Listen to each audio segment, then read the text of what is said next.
नमस्कार, आप देख रहे हैं SPN9 न्यूज और आपके साथ मैं हूं क्रांति सिंह। महाराष्ट्र की सियासत को लेकर के महासंग्राम की खबरें हम आपके साथ रोजाना शेयर कर रहे हैं और इसी बीच में एक और बड़ी खबर के साथ आज का ये खास प्रोग्राम शुरुआत करेंगे।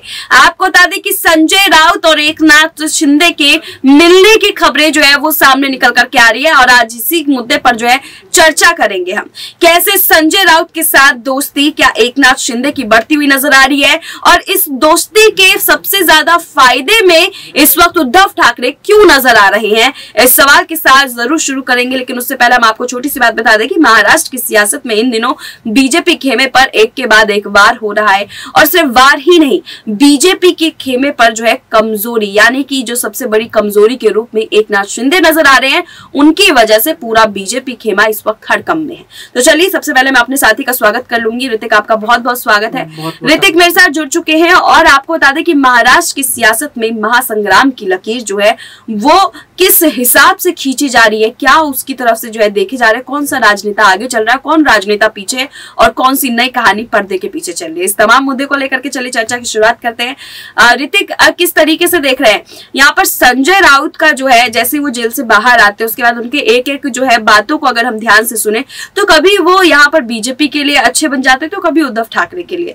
यहाँ पर बीजेपी के लिए अच्छे बनना उनका एकनाथ शिंदे के साथ की तरफ जो है कनेक्शन बढ़ाता हुआ नजर आ रहा है, लेकिन बीजेपी के साथ कनेक्शन नहीं बढ़ा रहा है उनका। वहीं दूसरी तरफ उद्धव ठाकरे को वो अपना वचन दे चुके हैं कि हम फिर से सरकार अपना बनाएंगे, यानी कि जहां एक अपने ने सबसे बड़ा धोखा देकर के सत्ता छीन ली, वहीं दूसरा अपना जो है वो इस बात की गारंटी दे रहा है कि सरकार हमारी दोबारा बनेगी।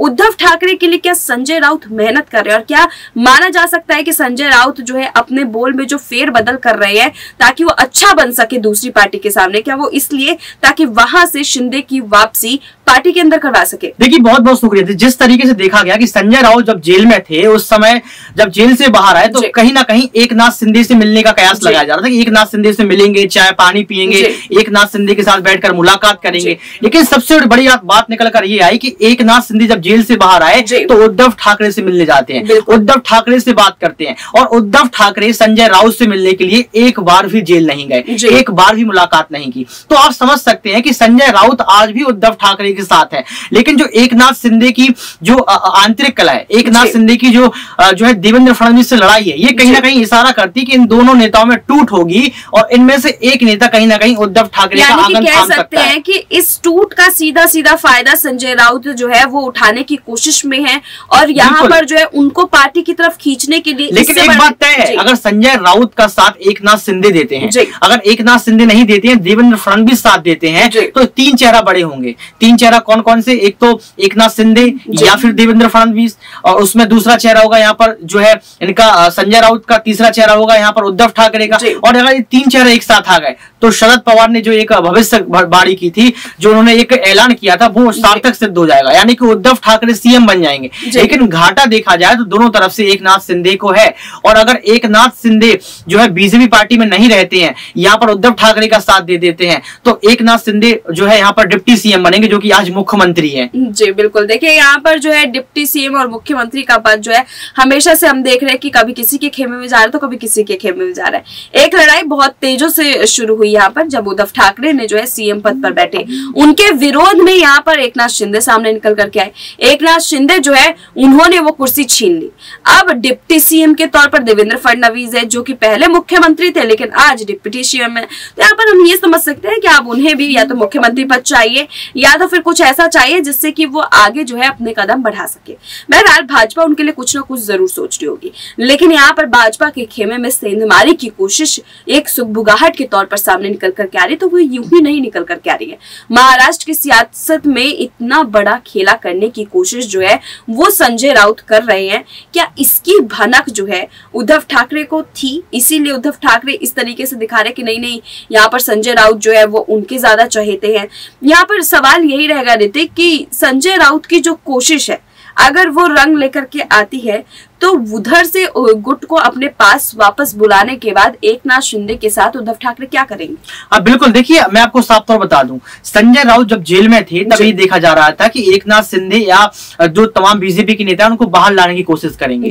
ये भी देखा जा रहा था कि संजय राउत बीजेपी में शामिल हो जाएंगे, लेकिन ये भी कहा जा रहा था कि संजय राउत बीजेपी से डर जाएंगे। कुछ भी नहीं हुआ, तीनों बातें खारिज हो गई। जब संजय राउत जेल से बाहर आते हैं, उद्धव ठाकरे से मुलाकात करते हैं, और दूसरी बात ये कि जब उद्धव ठाकरे से मुलाकात करते हैं फिर से जो है यहाँ पर जो है गिरफ्तारी की तलवार लटक जाती है। फिर से कहा जाता है कि संजय राउत फिर से जेल जाएंगे। तमाम खबरें ऐसी आई, लेकिन बड़ी बात निकल कर यही है कि महाराष्ट्र की राजनीति में सिर्फ सत्ता का खेल बचा है, कुर्सी का खेल बचा है, और इस कुर्सी के खेल के पीछे 3 लोग भाग रहे हैं।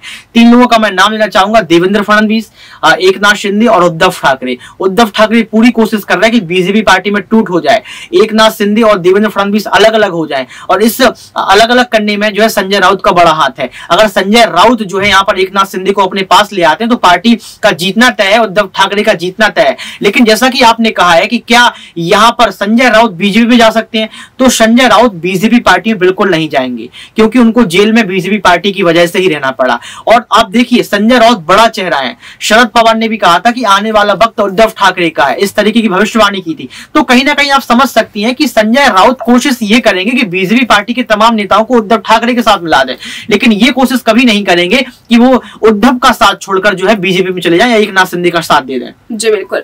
और देखिए, यहाँ पर जो है एक तरफ जो शिंदे वर्सेस उद्धव की लड़ाई है, उसमें एक और बड़ा टकराव देखने को मिला जब यहाँ पर शिंदे गुट ने जो है एक तरफा मुकाबला करने की बात जो है बगावत के तौर पर रख दी।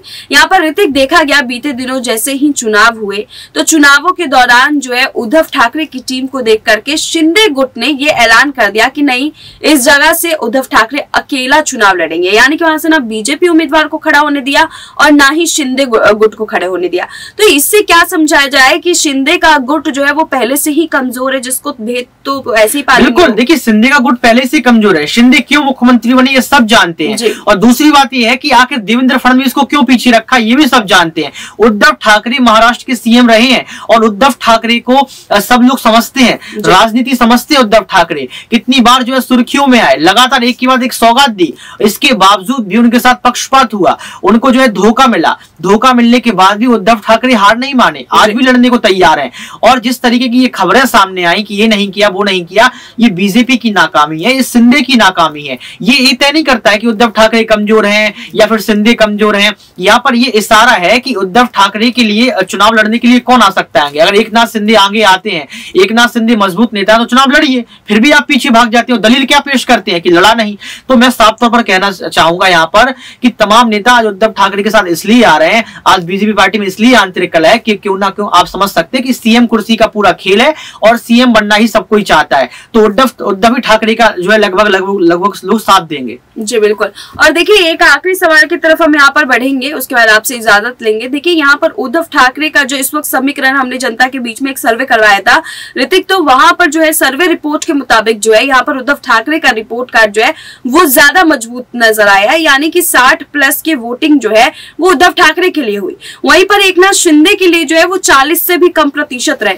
तो क्या इस बार के बीएमसी चुनाव में जो है उद्धव ठाकरे की जीत तय है? बिल्कुल, उद्धव ठाकरे पहले भी मजबूत थे, ऐसे सीएम नहीं बन गए थे। मुख्यमंत्री क्यों बने थे? उन्होंने अपनी दमखम लगाई थी, उसके बाद जीते थे, लेकिन उनके साथ पक्षपात हुआ, जैसा कि मैंने पहले कहा था। और आज भी उद्धव ठाकरे का मैं कह रहा हूं, आप इंस्टाग्राम पर डालिए उद्धव ठाकरे का फोटो और साथ में एकनाथ शिंदे का। उद्धव ठाकरे पर ज्यादा लाइक आएंगे, उद्धव ठाकरे पर ज्यादा लोग परसेंटेज वोट करेंगे। तो उद्धव ठाकरे पहले भी मजबूत थे, आज भी मजबूत है, और मुझे लगता है कि आने वाले वक्त में जो है सीएम भी बनेंगे और जीत कर दिखाएंगे। ठीक है, उद्धव ठाकरे की इस बड़ी जीत को लेकर के आखिरकार एकनाथ शिंदे क्या तैयारी करेंगे वो तो आने वाला समय ही बताएगा। लेकिन एक बात बिल्कुल सही तौर पर जो है दिखा रही है कि ग्राफ इस वक्त जो है उद्धव ठाकरे के खेमे के लिए ज्यादा नजर आ रहा है। वहीं पर एकनाथ शिंदे शायद आने वाले समय में बुरी तरीके से पटखा नहीं खा सकते। बहरहाल, बीएमसी चुनाव में आप लोग किसकी बड़ी जीत देख रहे हैं, कमेंट में बताना बिल्कुल भी ना भूले। तमाम ऐसे ही अपडेट्स के लिए देखते रहिए SPN9 न्यूज। धन्यवाद।